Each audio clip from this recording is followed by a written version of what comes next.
Shalom, pemirsa Hope Channel dimanapun Anda berada. Senang sekali kita boleh bertemu kembali pada kesempatan kali ini untuk melanjutkan pelajaran tentang hidup sehat.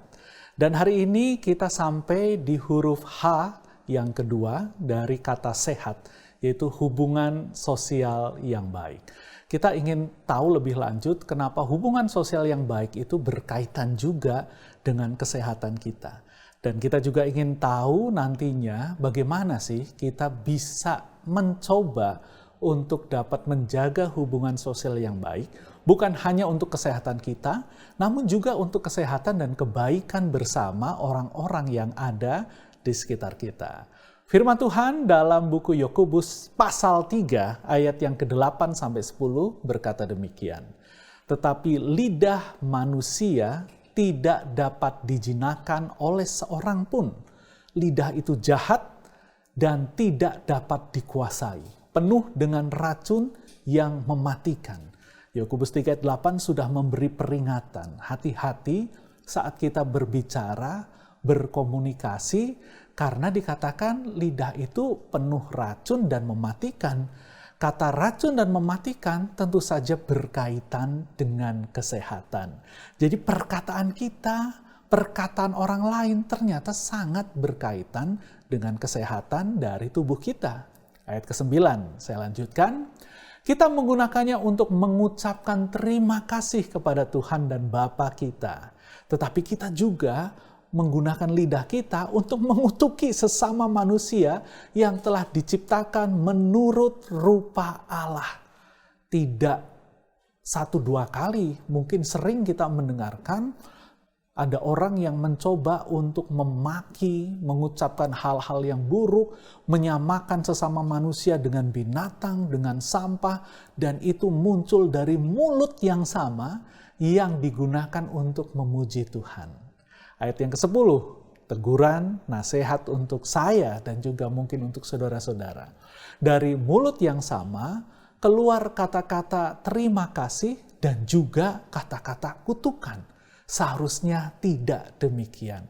Oleh karena itu kali ini kita akan belajar tentang bagaimana berkomunikasi untuk dapat menciptakan hubungan sosial yang baik sehingga kesehatan bukan hanya menjadi milik saya, tapi juga menjadi milik orang-orang yang berkomunikasi dengan kita. Tulisan Roh Nubuat dalam buku Testimonies for the Church di pasal yang ke-6 halaman 380 mengatakan bahwa kekuatan pada komunikasi, saat kita mengetahui komunikasi itu sebagai satu pengetahuan, tapi kita tidak menggunakan suara kita dengan benar, maka pekerjaan kita gagal. Pengetahuan kita boleh banyak, tapi tidak bermanfaat kalau kita tidak biasa mengkombinasikan kemampuan kata-kata kita dengan bijak dan bermanfaat. Jadi kita pengen menggunakan kata-kata kita, ucapan kita untuk sesuatu yang bermanfaat dan menjadi berkat bukan hanya untuk kita tapi juga untuk orang-orang yang berkomunikasi dengan kita. Selanjutnya Nyonya White dalam surat nomor 44 yang ditulis tahun 1900 mengatakan berbicara adalah bakat. Banyak orang pandai, pintar berbicara. Dan kalau itu digunakan bisa dalam dua hal, untuk menghormati Tuhan atau untuk menghina Tuhan. Teman-teman, Bapak, Ibu, saudara-saudari sekalian, mungkin kita tidak merasa bahwa cara kita berkata-kata, cara kita berbicara, seringkali dinilai oleh orang lain menjadi karakter atau kepribadian kita. Dan banyak orang dijauhi temannya karena cara berkomunikasinya, cara berbicaranya yang tidak baik. Kita masih ingat bahwa kalau kita menghina sesama manusia, kita menghina Tuhan juga. Jadi mungkin banyak orang tidak suka dekat dengan kita karena kita terlalu sering menghina mereka. Dan kita bertanggung jawab atas penggunaan bakat kata-kata kita. Kemampuan Anda dan saya berbicara, kita bertanggung jawab dalam penggunaannya. Apakah kita menghina Tuhan atau kita menghormati Tuhan? Salah satu tokoh dalam ilmu komunikasi yang sangat dikenal di dunia ini adalah Harold Laswell. Harold Laswell mengatakan satu teori komunikasi yang kemudian banyak dipelajari di dunia ini seperti ini. Who says what to whom in which channel with what effect? Mudah sekali untuk dihafalkan. Who says what to whom in which channel with what effect? Atau bahasa Indonesianya adalah siapa, bicara tentang apa, kepada siapa, bagaimana caranya, hasilnya apa. Ini adalah hal yang menarik untuk dipelajari lebih lanjut karena di dalamnya ada panduan bagaimana supaya cara kita menyampaikan informasi, berkomunikasi itu bukan hanya bisa berterima untuk orang yang berkomunikasi dengan kita, namun juga kita menjaga supaya komunikasi ini tidak melampaui hal-hal yang tidak baik, kemudian ekskalasinya meningkat kepada perseteruan dan bahkan akhirnya nanti mengganggu hubungan sosial yang baik, ujung-ujungnya mengganggu kesehatan kita. Kita lihat satu persatu tentang prinsip komunikasi yang baik dari Harold Laswell. Who says what to whom in which channel with what effect? Siapa, bicara tentang apa, kepada siapa, bagaimana caranya, hasilnya apa. Satu-satu ya, secara singkat kita coba kupas. Who atau siapa. Berbicara tentang sumber informasi, yang artinya kalau dia sumber informasi, saya menyampaikan sesuatu, saya harus menguasai informasi. Meyakini informasi yang saya miliki dan saya punya kompetensi untuk menyampaikannya, serta kita harus menyampaikan dengan percaya diri karena kita menguasai informasi. Yang sering terjadi, saudara-saudara sekalian, adalah pada saat kita menyampaikan informasi, kita tidak menguasai informasi tersebut. Kita nggak yakin dengan kebenarannya. Dan kemudian kita menyampaikannya, salahnya dengan percaya diri. Itulah yang kemudian menjadi hoax, menjadi berita bohong, menjadi misleading information, dan kemudian menimbulkan kekacauan. Maka berhati-hati, karena pada saat kita memulai berkomunikasi, kita harus yakin terlebih dahulu akan apa yang akan kita ucapkan dan sampaikan. Karena itu sangat penting untuk memulai sebuah komunikasi yang sehat dengan orang yang akan berbicara dengan kita. Di tahap selanjutnya kita berbicara tentang says what atau isi informasi. Beberapa isi informasi mungkin benar Bapak Ibu dan itu terjadi. Tapi pertanyaannya apakah layak untuk disampaikan? Yang kedua, apakah penting untuk disampaikan? Yang berikutnya, itu layak, penting disampaikan. Apakah disampaikan pada saat yang tepat? Dan yang berikutnya kita harus pastikan bahwa itu bukan hoax atau misleading information yang sedang kita sampaikan. Menarik sekali di dunia yang semakin canggih dan maju cara berkomunikasi dan perangkat atau alat komunikasi yang digunakan, bahwa seringkali informasi terlalu cepat dibagikan tanpa kita mengetahui keabsahan dari informasi tersebut. Sehingga beberapa feature yang ada di WhatsApp, kemudian mereka menambahkan tanda di atasnya forwarded. Forwarded untuk satu kali, biasanya tanda panahnya hanya satu kali. Tapi sekarang lebih canggih lagi. WhatsApp itu sudah menggunakan tanda forwarded many times. Artinya informasi ini sudah dibagikan banyak sekali oleh orang-orang. Ini menjadi peringatan supaya hati-hati. Kalau informasi itu sudah terlalu banyak dibagikan, apakah kebenarannya benar atau itu hanya menjadi viral hoax semata.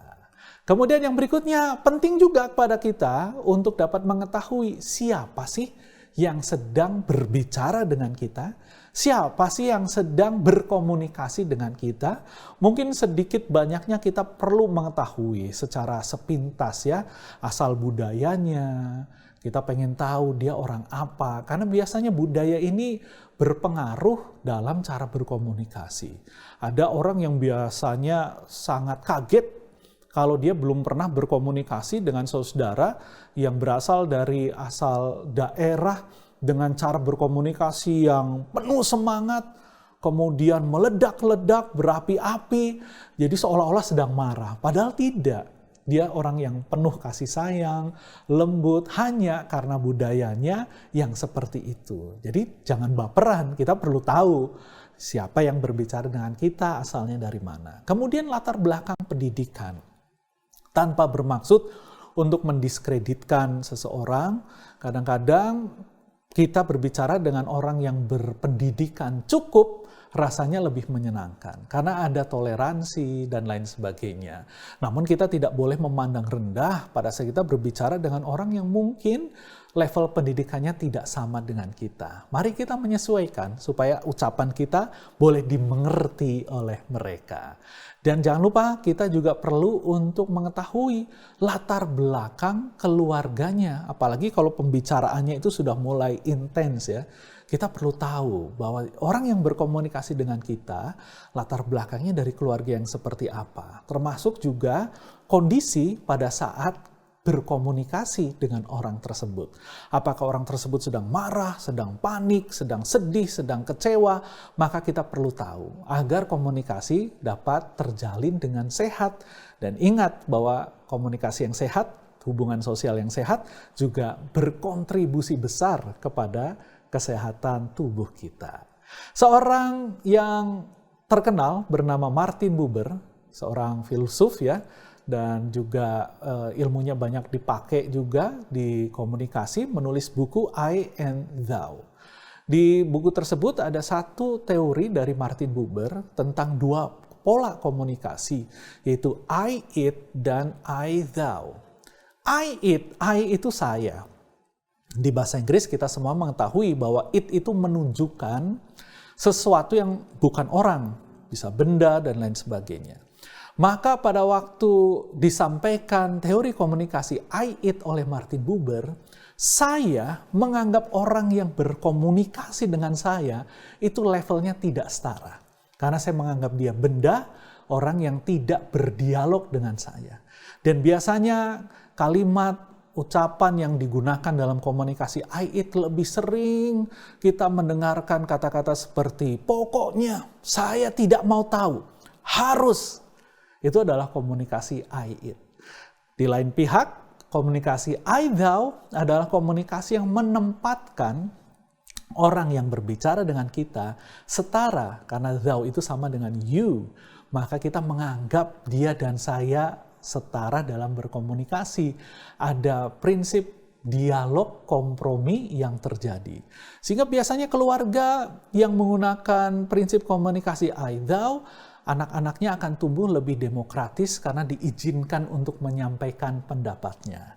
Menurut papa seperti ini, gimana menurut anak-anak? Oh, menurut mama seperti ini, gimana menurut anak-anak? Dan ini menghasilkan generasi-generasi yang akan berbicara kritis, namun juga menghormati orang lain. Kadang-kadang pada waktu kita ngobrol dengan seseorang, kita lihat orang ini kok kayaknya ngotot sekali.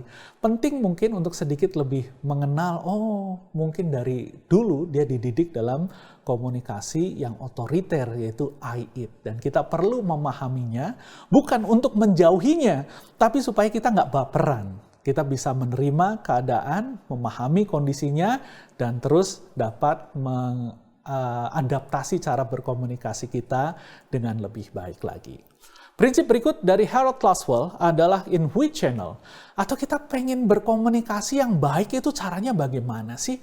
Media yang digunakan seperti apa? Bahasa yang digunakan seperti apa?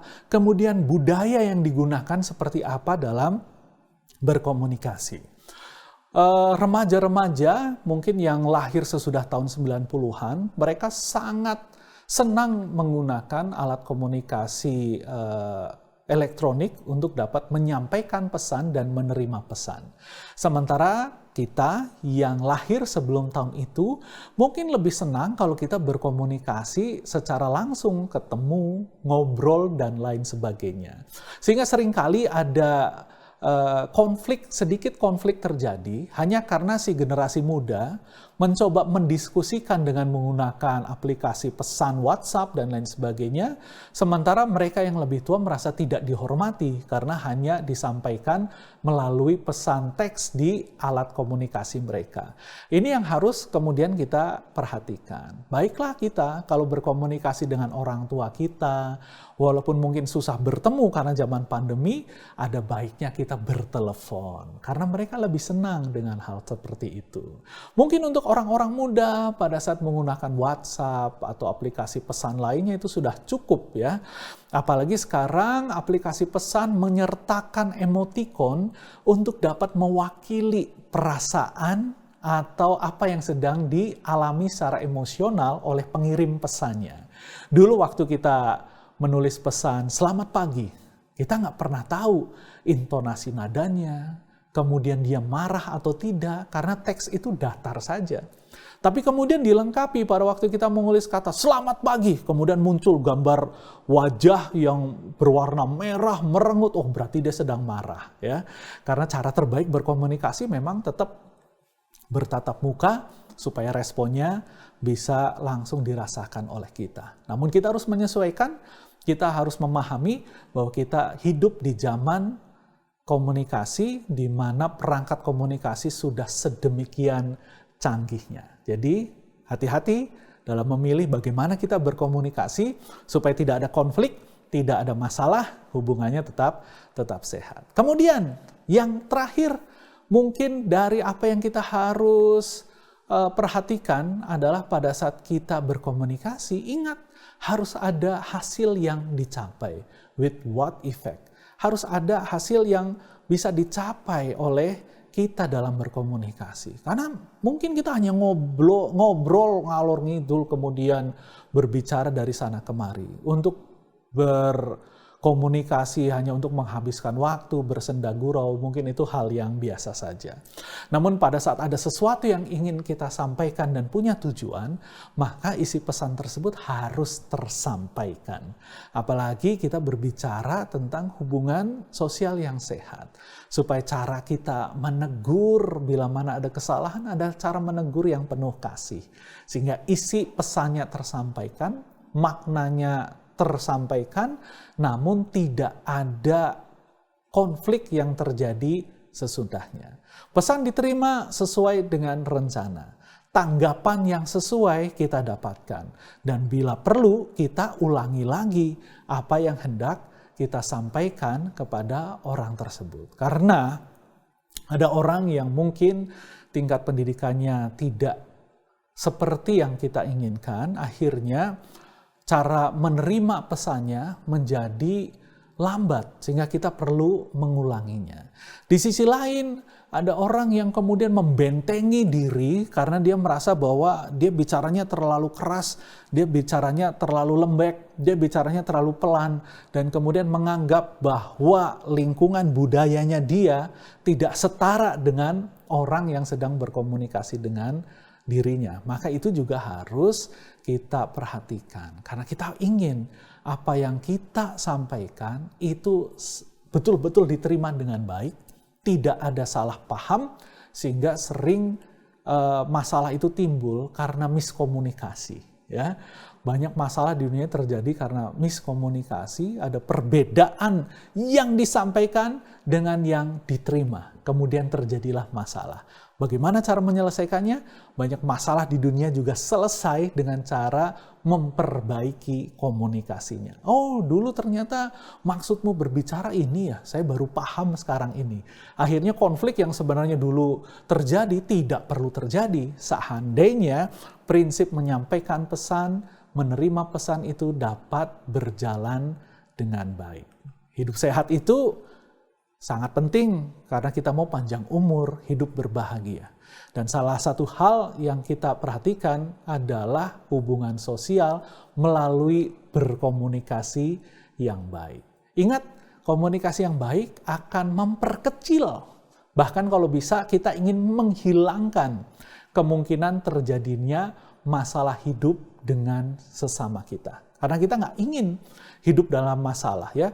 Coba kita bayangkan kalau kita pergi ke gereja, kita melihat orang yang konflik dengan kita, ibadah kita di gereja pun menjadi tidak tenang. Karena suatu ketika kita melihat pengkhotbah sedang berbicara firman Tuhan.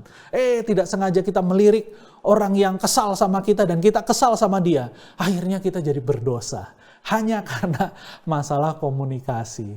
Dan pada waktu kita marah, memendam kemarahan, mungkin sudah dibahas di pelajaran sebelum-sebelumnya, bahwa kalau kita marah, ada energi negatif yang keluar, kita menjadi tidak sehat. Tapi kalau kita dapat berkomunikasi dengan baik, kita menjaga persaudaraan, bukankah hidup kita akan dipenuhi dengan sukacita dan kebahagiaan? Dan itu adalah cara pertama untuk memperoleh hidup sehat. Dibahas di seri pertama tentang hati yang gembira. Saya percaya komunikasi yang baik, berbicara dengan penuh kasih, dan kemudian menjadi berkat bagi orang-orang yang berkomunikasi dengan kita, akan membuat kita berbahagia. Dan kalau kita berbahagia, kita akan lebih sehat karena kita tidak punya masalah dengan orang-orang yang ada di sekitar kita. Dan seandainya Tuhan izinkan kita sakit atau dalam keadaan yang tidak baik, orang-orang yang ada di sekitar kita akan mendukung kita, mendoakan kita, membantu kita, karena kita menjalin persahabatan, hubungan sosial yang baik dan yang sehat dengan orang-orang yang ada di sekitar kita. Itu pelajaran hari ini tentang hubungan sosial yang baik. Mari kita menjaganya, berkomunikasi dengan baik. Ingat, mulut yang Tuhan ciptakan untuk kita, biarlah itu jadi berkat untuk orang-orang yang mendengarkan perkataan kita, dan juga menjadi kemuliaan bagi nama Tuhan. Hidup sehat menjadi pilihan kita, namun saya percaya kesempatan kali ini kita semua sepakat untuk memilih hidup sehat menjadi bagian kita. Terima kasih, Tuhan memberkati.